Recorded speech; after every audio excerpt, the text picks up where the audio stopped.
4,000 విరాళం ఇచ్చినందుకు గాను 12 సంవత్సరాలు జైలు శిక్ష పడింది ఒక మహిళకి. వివరాల్లోకి వెళితే సేనియా ఖవానా అనే మహిళ, అంటే రష్యా మహిళ, ఈవిడ వయసు 33 సంవత్సరాలు. ఈవిడ అమెరికన్ని పెళ్లి చేసుకుని లాస్ ఏంజల్స్లో నివాసం ఉంటున్నారు. ఈవిడ అమెరికాలో ఏంటంటే ఒక స్వచ్ఛంద సంస్థకి 4,000 రూపాయలు, అంటే $51 విరాళంగా ఇచ్చినట్టుగా చెప్తున్నారు. ఈ విరాళం ఇవ్వడానికి ప్రధాన ఉద్దేశం ఏంటంటే ఉక్రెయిన్ రష్యా మధ్య యుద్ధం జరుగుతుంది కదా, ఉక్రెయిన్లో యుద్ధ బాధితులకి సహాయార్థం ఈ విరాళాలు సేకరించినట్టుగా చెప్తున్నారు. ఈవిడ ఏంటంటే ఈ మధ్య రష్యాలో తన పూర్వీకులను కలవడానికని చెప్పి రష్యా వెళ్ళడం జరిగింది.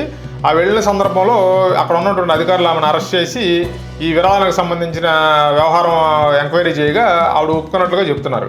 కాకపోతే ఏంటంటే అది రష్యాకు వ్యతిరేకంగా పనిచేసే ఉద్దేశంతో నేను విరాళం ఇవ్వలేదు, అక్కడ జస్ట్ యుద్ధంలో ప్రాణాలు కోల్పోయిన వాళ్ళకి బాధితుల కోసం నేను విరాళం ఇవ్వడం జరిగిందని చెప్పి ఆవిడ చెప్పినప్పటికీ కూడా ఈ రష్యాకు సంబంధించిన న్యాయస్థానాల్లో ఆవిడకి శిక్ష విధించినట్లుగా చెప్తున్నారు. ఈ శిక్ష కూడా 12 సంవత్సరాలు విధించినట్టుగా చెప్తున్నారు.